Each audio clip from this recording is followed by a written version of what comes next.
Uma boa noite a todos, sejam bem-vindos a mais uma noite da nossa semana de oração. É uma semana de oração um pouco diferente, estamos transmitindo através do YouTube, estou utilizando o meu canal, Eu Estudo a Lição com o pastor Samuel Camilo. Essa semana está acontecendo para a igreja ou para o distrito de Calcaia do Alto, um distrito daqui da região de Cotia, na Grande São Paulo, mas sei que tem muita gente que está assistindo de diversos lugares do mundo. Eu tenho recebido mensagens de algumas pessoas que estão assistindo a partir dos Estados Unidos, de alguns países da Europa. Independente do lugar aonde você esteja, Deus te abençoe grandemente. E não se esqueça, o grande propósito dessas mensagens, quando vamos buscar a oração no Evangelho de Lucas, que de alguma forma vai apresentar Cristo Jesus como modelo de alguém que usou a oração como uma arma dentro da execução do seu ministério, nas lutas contra as forças do mal, e com certeza o maior vencedor de todos os tempos. Que você tenha a possibilidade de aproveitar esses momentos que a gente tem aqui também para fortificar a sua fé e tomar a decisão de viver uma experiência forte de oração com o Senhor. Bem, seguindo a nossa linha, nós poderíamos trabalhar muitos elementos dentro da oração no Evangelho de Lucas, mas eu estou buscando aqui pegar alguns aspectos que são considerados chave dentro do livro para podermos pegar alguns princípios de como utilizar a oração como um instrumento para que alcancemos a vitória nos diversos setores da nossa vida. Bem, o texto que eu quero utilizar aqui para o nosso estudo de hoje encontra-se em Lucas capítulo 6, o verso 12. Nós vamos ler os versos 12 e 13 apenas. O texto diz assim: Certo dia, pouco depois, Jesus subiu a um monte para orar e passou a noite orando. Quando amanheceu, reuniu seus discípulos e escolheu 12 para serem apóstolos. Eu gostaria de orar junto com você nesse momento. Pai do céu, muito obrigado por tua palavra, por sabermos que o Senhor é Deus no céu, mas também é Deus aqui na terra, e que a oração é uma arma poderosa que o Senhor colocou nas nossas mãos para podermos compreender aquilo que é a tua vontade, teu plano eterno, quando vamos tomar decisões importantes. Ajuda-nos a podermos utilizar a oração assim como Jesus usou enquanto esteve aqui na terra. Ajuda-nos a aprender com ele nessa noite, pois é em nome de Jesus que oramos. Amém. Eu sei que nesse momento nós temos algumas pessoas, algumas comunidades de oração que estão reunidas aqui em Calcaia do Alto. Eu sei que tem algumas igrejas que nesse momento estão reunidas em pequenos grupos e que estão transmitindo essa mensagem. Um abraço todo especial a vocês também. Essa é uma noite muito importante também para mim. Eu estou aqui junto com a minha querida esposa, que hoje completa mais um ano de vida. Então, se é razão para você, aí onde você se encontra, o poder estar grato a Deus por alguma coisa, eu desse lado aqui estou muito grato pela companheira da minha vida, mulher da minha vida, que tem sido uma maravilhosa realmente companheira de ministério e ao mesmo tempo mãe dos meus filhos. Se eu pudesse voltar atrás e escolher de novo, pode ter certeza que 1000 vezes eu escolheria ela outra vez. Claudinha, te amo, tá? Deus te abençoe grandemente e um feliz aniversário. Bom, estou fazendo isso porque ela está aqui do meu lado. Mas eu gostaria, então, de trabalhar com você um pouco da sequência que a gente vem analisando a partir do sábado. No sábado, é bem verdade que as duas mensagens que foram pregadas no sábado foram pregadas de forma presencial. Trabalhamos a introdução do Evangelho de Lucas e, ao mesmo tempo, o capítulo 1. No capítulo 1, nós percebemos que o próprio nascimento de João Batista foi resposta à oração. No capítulo 2, tivemos a oportunidade de poder entender que haviam pessoas que estavam esperando pelo aparecimento do Senhor, aqueles que esperavam a restauração de Israel e que oravam e jejuavam, buscando, de alguma forma, a chegada do Messias. E quando Jesus chegou, esses indivíduos foram aqueles que tiveram a oportunidade de poder reconhecê-lo. Entre eles, a Bíblia vai mencionar Simeão e Ana, que no templo reconheceram a Cristo Jesus. Ontem tivemos a oportunidade de estudar um pouco a respeito, aliás, anteontem ainda, né? Tivemos a oportunidade de poder estudar um pouco a respeito da maneira extraordinária como Cristo Jesus, no momento do seu batismo, ele termina de ser batizado, ele vai orar, e o céu se abre, o Espírito Santo desce sobre ele em forma corpórea como pomba, e Deus o Pai o reconhece publicamente como filho. O céu precisa abrir sobre a sua vida. Eu disse isso ontem e repito hoje. O Espírito de Deus precisa vir sobre você e o Pai precisa, de alguma forma, determinar as bênçãos que Ele tem para a sua vida e para a minha também. E isso tudo é resposta à oração. Ontem, de forma especial, tivemos a oportunidade de poder analisar um pouco o momento de Jesus Cristo dentro do deserto, enquanto ele vai, antes dele começar o seu ministério público, e vimos também que, com base no Evangelho de João, alguns discípulos de João Batista estavam querendo seguir Jesus, e agora Jesus Cristo, movido pelo Espírito Santo, vai para o deserto para orar, para jejuar, porque ele tem que agora, junto com o Pai, organizar os primeiros passos que ele vai dar dentro do seu ministério público. Para onde vai, quando vai, quem ele vai chamar para poder fazer parte dos seus discípulos, dos seus primeiros discípulos. E hoje a gente percebe o seguinte, na sequência, você percebe que algumas coisas vão acontecer. Jesus Cristo vai para a Galileia, o relato vai mencionar que ele vai para Nazaré, a sua cidade natal. Em Nazaré, ele vai até a sinagoga e vai tomar o livro para poder ler. E ele vai dizer, o Espírito de Deus está sobre mim, e ele me ungiu para dar vista aos cegos, para trazer o ano aceitável da libertação para as pessoas. Ele termina de ler o texto e vai dizer, hoje se cumpriu essa profecia. E as pessoas da sua cidade o rejeitam de uma forma tão veemente que ele vai mencionar, inclusive para eles, olha, quando você olha para a história sagrada do nosso próprio povo, do povo de Israel, você percebe que havia muitas viúvas na época de Elias, mas foi uma viúva de Sarepta de Sidom que acabou recebendo o profeta e recebeu também as bênçãos através da presença de Elias na sua casa. Haviam muitos leprosos em Israel, mas foi um indivíduo, Naamã, um leproso da região da Síria, que veio e foi curado por Eliseu. E um profeta, ele sempre tem honra, a não ser na sua própria terra. E ele é rejeitado ali em Nazaré. O texto bíblico vai mencionar que ele vai fechar a carpintaria do seu pai, até porque ele era o primogênito de José, a Bíblia vai mencionar isso claramente, e ele vai migrar agora, vai mudar não apenas a região onde ele estará morando, mas o seu quartel-general vai seguir para Betsaida, que é uma cidade realmente importante no contexto do ministério de Jesus, aonde ele vai chamar os seus primeiros discípulos. Ali ele já vai encontrar João e André, que já tinham tido um encontro com ele junto com João Batista.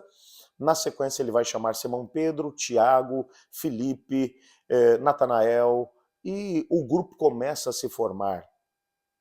O fato é que quando olhamos para o Evangelho de Lucas, Lucas vai deixar muito claro para a gente que Jesus Cristo foi chamando muitas outras pessoas. Chegou um determinado momento em que havia uma multidão que seguia Jesus. Você descobre no contexto dos Evangelhos que haviam, entre os muitos discípulos do Senhor, houve um determinado momento em que ele enviou 70 numa missão de 2 em 2. Houve outros momentos em que o próprio apóstolo Paulo vai mencionar que no final do ministério de Jesus, haviam por volta de 500 pessoas que foram testemunhas oculares da ressurreição de Jesus. E essas eram pessoas que haviam se comprometido com o reino de Deus. Entretanto, haviam multidões que seguiam a Jesus. E agora, quando o ministério de Cristo começa a tomar um volume realmente grande, ele está operando sinais, maravilhas, prodígios, ele está pregando em vários lugares, e a mensagem que ele vai pregar é: o reino de Deus chegou, o reino de Deus chegou, o reino de Deus chegou. Chega um determinado momento em que ele sabe que é tempo de também estabelecer a sua igreja. E para estabelecer a sua igreja, ele vai ter que escolher entre aquele grande grupo que ele tem, ele vai ter que escolher aqueles indivíduos que se tornarão os apóstolos, sobre os quais ele vai, de alguma forma, construir, edificar a sua igreja, não em cima do apostolado, porque a base, o alicerce da igreja é o próprio Cristo, mas os apóstolos são chamados de colunas da igreja. Os apóstolos estavam com Jesus, vão escrever a respeito daquilo que viveram com Jesus, vão ensinar a respeito daquilo. A doutrina da igreja vai ser chamada depois de doutrina dos apóstolos, porque eles, depois da ascensão de Jesus ao céu, é que estabeleceriam propriamente a igreja, depois que o Espírito Santo viesse também sobre eles. Mas veja, eu acho interessantíssimo esse texto. Lucas é o único dos 4 evangelistas que vai mencionar um aspecto que é chave para podermos entender a forma como Jesus tomava decisões, a forma como Cristo Jesus trabalhava quando ele tinha que escolher pessoas para uma determinada missão.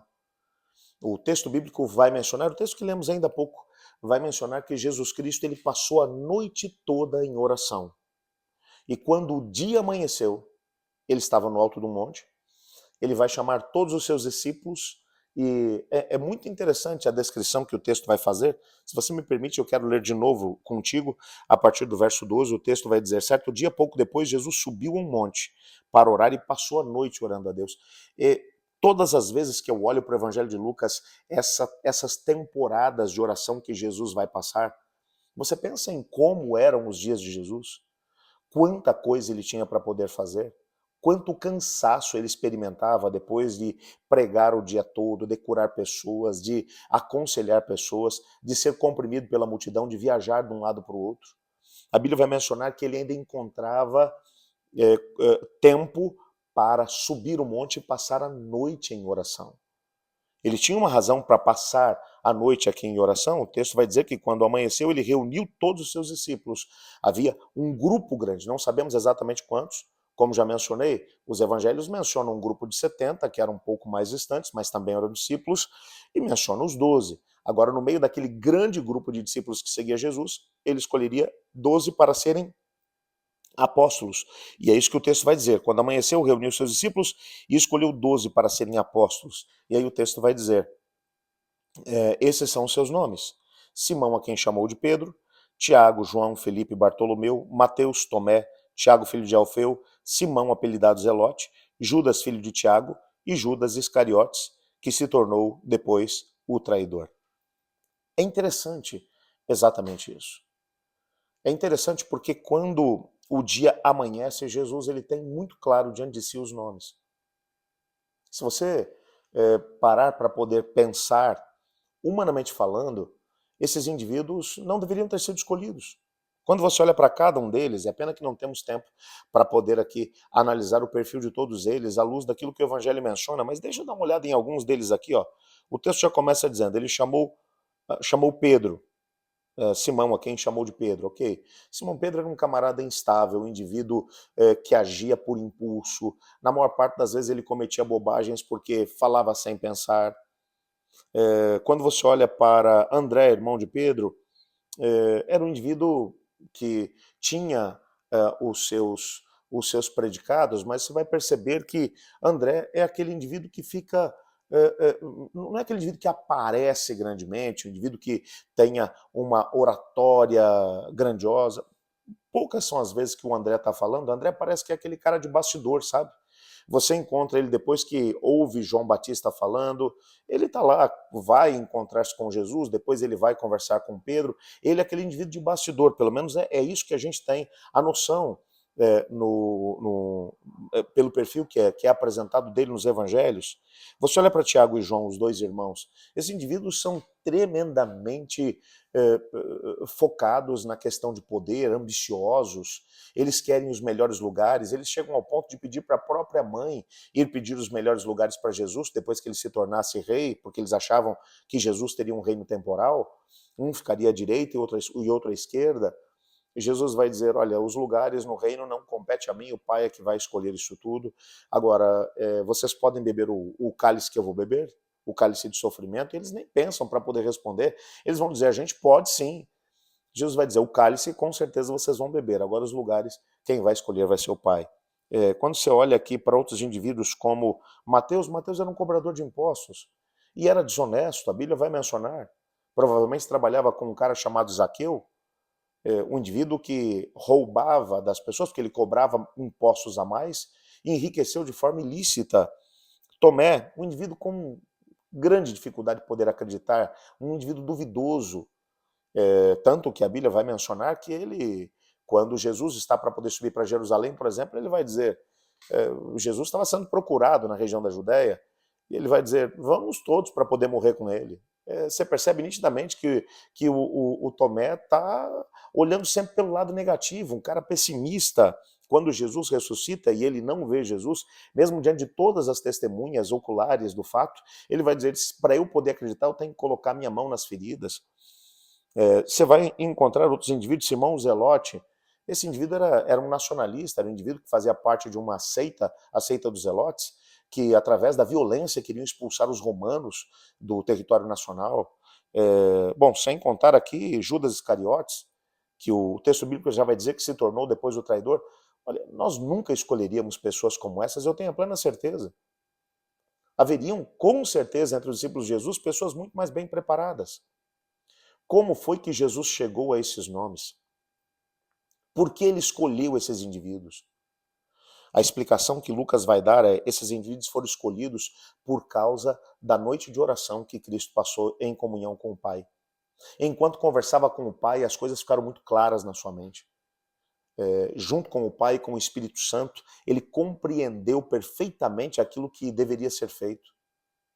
Como já mencionei no nosso sermão de ontem e de anteontem também, Lucas está colocando ênfase no Jesus que é o segundo Adão.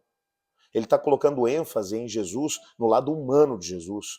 É claro que Jesus é Deus, mas dentro da teologia paulina, Jesus ele se esvaziou das suas prerrogativas como Deus, ou seja, ele escolheu não usar os seus dons como Deus, e ele usou apenas aquilo que estaria também à nossa disposição. Por isso, quando ele vai tomar uma decisão importante, ele vai gastar horas e mais horas, uma noite inteira em oração. E o que mais me chama a atenção é que ele sabe exatamente o que fazer, quem chamar para executar a tarefa que lhe foi designada. Ele chama um por um. Mesmo que boa parte das pessoas daquela época pudesse dizer, eles não são preparados para isso. Ele sabe exatamente quem ele vai chamar. Quando você olha para esses indivíduos, no momento em que eles foram chamados, eles não representavam absolutamente nada. Mas o fato é que depois da morte e ressurreição de Jesus, você percebe que eles patinam durante 3 anos e meio junto com Jesus. Quando você pensa que eles estão pegando o jeito, eles pisam na bola de novo. Aliás, na quinta-feira à noite, quando Jesus vai tomar a ceia com seus discípulos, os evangelhos deixam claro que eles estavam extremamente preocupados em discutir entre eles qual deles vai ser o melhor, porque eles acreditavam que no dia seguinte, que seria a Páscoa, Jesus se sentaria sobre o trono de Davi e que eles tinham que saber quem seria o primeiro-ministro no reino, o mais importante.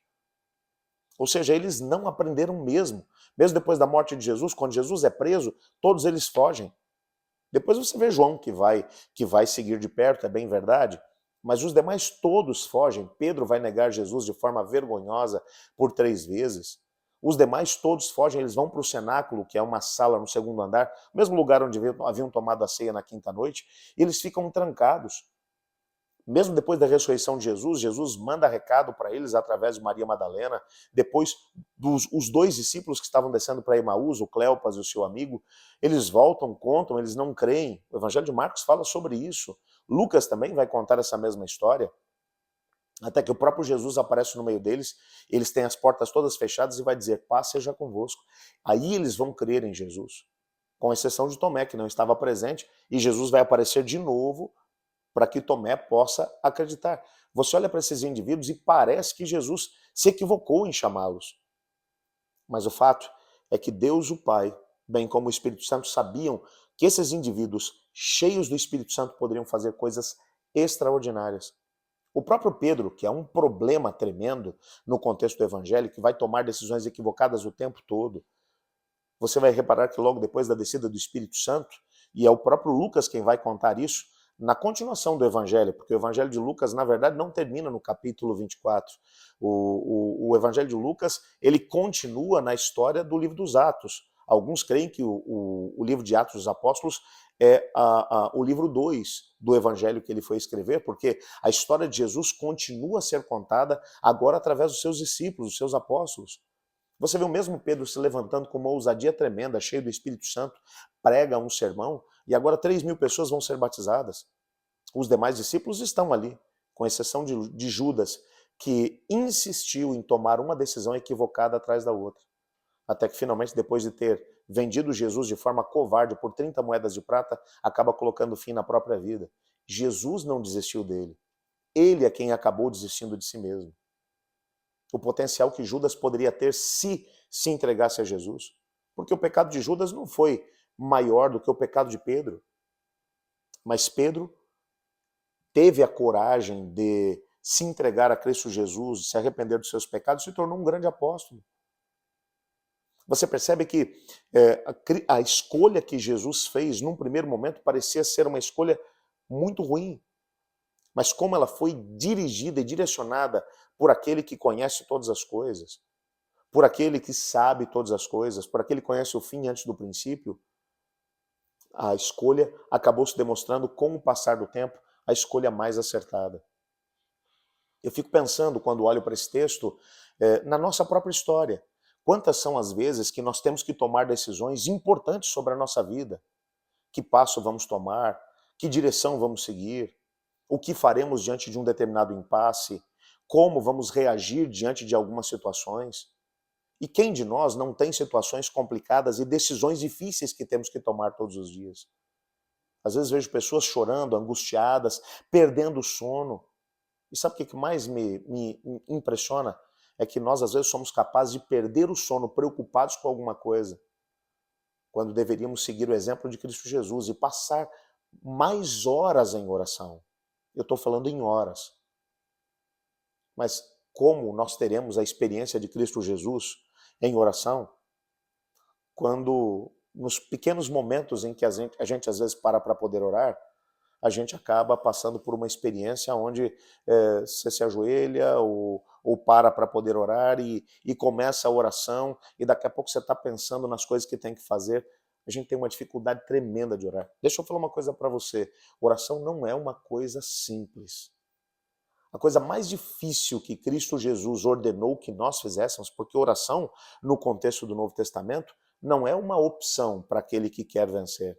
É uma ordem de Jesus. Quando Jesus, por exemplo, no Sermão do Monte, vai falar sobre oração, ele vai dizer quando orar, não é se orar. Quando você for orar, entra no teu quarto, fecha a tua porta e fala ao teu pai que está em secreto, e o teu pai que está em secreto te ouvirá.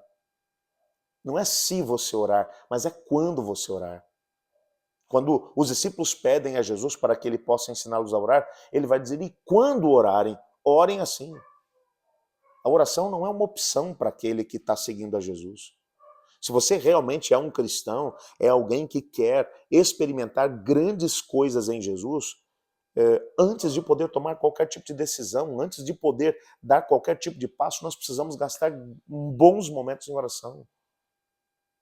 Mas nós, às vezes, gastamos muito tempo num processo de oração, num processo, num processo de preocupação, de angústia, e a gente começa a se preocupar e pede para as pessoas conselho aqui e lá. Às vezes tem alguma coisa que é intransponível. Deixa eu falar uma coisa para você.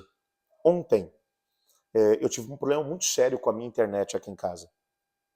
E o horário em que a gente vai fazer a transmissão é 19h30. E deu 19h28 e a internet estava ruim, eu não conseguia conexão, não conseguia enviar o link, e o pessoal que está assistindo com a gente pedindo, pastor, cadê o link? A gente está com a igreja aqui esperando, onde é que está o link? Onde é que está o link? E a gente pensando até, a Nina Portugal, que é uma amiga muito querida, lá de Portugal mesmo, da época que nós trabalhamos lá, há 23 anos atrás, olha que coisa tremenda, a Nina dizendo, pastor, está começando a programação, cadê meu link? Eu disse, Nina, calma que eu já estou mandando. E a gente simplesmente não conseguia conexão. Deu 7h39 e eu não conseguia conexão. E eu estava aqui numa semana sobre oração. Quando a minha querida esposa, que está aqui comigo, ela disse assim, vamos fazer uma oração? E eu estava angustiado com aquela situação. Precisava conseguir estabelecer a conexão. Confesso que no primeiro momento eu pensei, eu tenho que tentar de alguma forma, eu já estava procurando outros aparelhos, tentar de repente fazer através do pacote de dados, enfim. Quando eu parei, e ela fez uma oração simples: Senhor, o Senhor sabe que a gente precisa fazer essa conexão. Tudo que a gente tinha que fazer, a gente fez. Mas a gente não está conseguindo. Então só te peço que o Senhor nos abençoe. Em nome de Jesus, amém. Quando ela terminou a oração, a gente foi tentar gerar o link de novo e conseguimos. Eu fiquei pensando, me deu uma vergonha, porque eu estou aqui fazendo uma semana sobre oração e quando o problema surgiu, ao invés de orar, eu estava correndo e olha, passei 9 minutos do momento em que deveria estar começando, correndo para tentar encontrar a solução e não conseguia encontrar. Uma oração abriu portas. Eu não tenho a mínima dúvida que foi Deus quem operou. O que eu estou tentando mostrar para você é que a oração não é uma opção que você utiliza quando você esgotou todas as possibilidades. Você já reparou que, às vezes, quando uma pessoa está enfrentando um problema muito complicado, eu me lembro, por exemplo, de uma ocasião em que meu pai sempre contava essa história, que ele chegou em um determinado lugar e viu 2 anciãos de igreja conversando, e um olhava para o outro e dizia assim: você ficou sabendo do fulano? O que aconteceu? Que era uma terceira pessoa. Fulano está com uma doença incurável. Sério, sério. Olha, procurou tudo quanto foi médico, tratamento, nada resolveu. Agora a família diz que só resta orar. E o outro olhou e disse, mas então ele deve estar muito mal. Eu estou falando de 2 pessoas, meu pai costumava dizer, eram 2 pessoas que conheciam a Deus, eram líderes de igreja, mas que quando foram falar de uma doença terrível de uma pessoa, e quando disseram, agora só resta orar, eles disseram, então agora ele está mesmo perdido, a situação realmente é muito séria. Foi como aquela menina que morava no sertão, lá da região da Paraíba, e uma das nossas igrejas, isso estou falando aí da década de 70, uma história bem antiga, uma igreja se reuniu para poder orar num sábado. Já faziam meses que a chuva não vinha, os rebanhos estavam morrendo por causa da grande seca, da grande estiagem, e o pai dela era um dos líderes da igreja local, e eles iam fazer uma vigília, clamando a Deus para que a chuva viesse. Eles precisavam de chuva para poder plantar, enfim, para tudo. A vida estava muito difícil sem chuva. E eles estavam saindo de casa quando a menina pegou o guarda-chuva. Pegou o guarda-chuva e o pai disse para ela, o que você vai fazer com esse guarda-chuva? Ela olhou para o pai, bem espantada, e disse, nós não estamos indo para a igreja para poder orar para que a chuva venha? Eu tenho que levar meu guarda-chuva. E o pai disse, olha filha, eu queria que você soubesse que a gente vai orar para que a chuva venha. Mas pode ser que a chuva não venha, filha. A menina olhou para o pai, espantada, e disse, mas se o senhor não acredita que a chuva vai vir, por que a gente vai lá orar? E o pai disse, tá bom, traz teu guarda-chuva. E o pai foi preocupado para a igreja, quando chegou lá, procurou o pastor e disse, pastor, antes do senhor poder pregar aí, eu acho que era bom o senhor conversar com a minha filha, porque ela veio com um guarda-chuva, ela tem certeza de que vai chover. E o pastor disse, pode deixar que eu vou falar com ela. E o pastor foi conversar com a menina e falou de forma bem intensa com ela, tentando explicar que nem sempre as coisas acontecem como a gente quer e tal, que a gente tem que orar segundo a vontade de Deus, pedir que a vontade dele se faça. A menina olhou para o pastor e disse, mas será que não é da vontade de Deus que chova? Será que ele quer que a gente realmente passe por tudo isso, que tantos animais e tantas pessoas morram por causa da seca? É isso que o senhor está dizendo. E o pastor ficou mal com aquela situação. E preocupado com a menina, ele mudou o sermão que ele ia pregar. E a mensagem que ele pregou, a primeira mensagem que ele pregou foi quando Deus diz não. O foco da igreja agora era a menina. Todo mundo estava preocupado, porque essa menina tinha trazido um guarda-chuva, ela tinha certeza de que ia chover. O fato é que enquanto eles estavam falando sobre a forma como Deus responde, e às vezes ele diz não, e sempre com essa preocupação, com essa situação, e nas orações ele dizendo, Senhor, que seja feita a sua vontade, mas se o Senhor achar que o melhor é que a chuva não venha, que ela não venha. A última oração foi colocada à comunidade que aquele que sentisse no coração deveria orar. E a menina fez uma oração muito simples, ela disse, Senhor, muito obrigado, porque o Senhor nos deu a oportunidade de poder estar aqui hoje na igreja para poder orar. A oração é tão importante. E te agradeço, porque depois de tanto tempo, hoje vai chover. E quero te dizer, Senhor, que eu tenho certeza que a chuva virá. Por isso eu já te agradeço. Em nome de Jesus. Amém. Quando ela terminou a oração, e era a última oração que seria feita, todo mundo meio preocupado, quando começaram a ouvir barulho de trovão do lado de fora. E, irmãos, a chuva despencou de forma tremenda. O fato é que todo mundo se molhou naquele dia, menos a menina. Quando você olha para essa história e para essas duas histórias, você percebe nitidamente que muita gente só vai buscar recurso na oração quando o assunto é realmente complicado. Quando já se esgotou todas as possibilidades possíveis e imagináveis para se resolver um problema. E se você acha que isso é uma prerrogativa nossa, olhe para o livro de Atos, Atos capítulo 12. Pedro havia sido preso. Herodes já tinha mandado matar Tiago à espada. Agora, a ideia dele era de que no dia seguinte, Pedro também fosse martirizado. Pedro estava preso numa prisão, algemado em 2 guardas. E haviam 4 portões até a rua. A igreja, que funcionava na casa de João Marcos, provavelmente a mesma igreja, o mesmo cenáculo onde anteriormente, na quinta-feira à noite, Jesus tomou a ceia com os discípulos, essa sala no segundo andar estava repleta de gente. E as pessoas resolveram fazer uma vigília, oração, clamor para que Deus libertasse Pedro. E Pedro, miraculosamente, é libertado da prisão. O anjo do Senhor vai até a prisão, liberta Pedro. Pedro é orientado para o anjo para poder sair da cidade de Jerusalém antes que ele fosse preso de novo. Ele pede autorização para ir primeiro à igreja para avisar os irmãos. O anjo dá autorização, ele vai até a igreja, ele bate na porta. Rod, que era a serva da casa, quando ela abre a porta, vê que é Pedro, ela fica tão estupefata com aquela situação que ela não abre a porta, ela entra para dentro da igreja para poder avisar os irmãos que Pedro está lá fora. Os irmãos que estão orando e clamando a Deus para a libertação de Pedro, quando ouvem a mulher falando, dizem: você está louca. A gente sabe que Pedro está preso, tem 4 portões que o mantém preso, ele está algemado a 2 guardas. A gente está aqui orando para que Deus faça alguma coisa, como é que ele vai estar lá fora? E ela tanto insistiu que alguém chegou até a dizer: é o anjo dele. Eles preferiram achar que o anjo de Pedro tinha se disfarçado dele para poder ir lá, do que acreditar que realmente Deus tinha respondido a oração deles e Pedro estava livre da prisão. Enquanto isso, Pedro batia na porta e quando os irmãos abriram, a Bíblia diz, eles ficaram estupefatos, ficaram surpresos com a resposta à oração que eles estavam fazendo.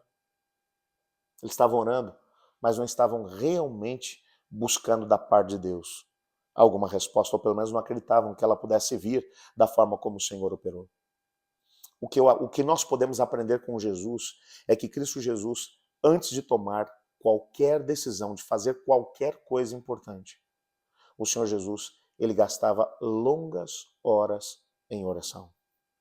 Por isso, hoje, nós somos exortados por parte do Senhor a seguirmos o exemplo de Jesus. Jesus que, ao escolher 12 homens, todo mundo olhou e falou: esses não vão servir.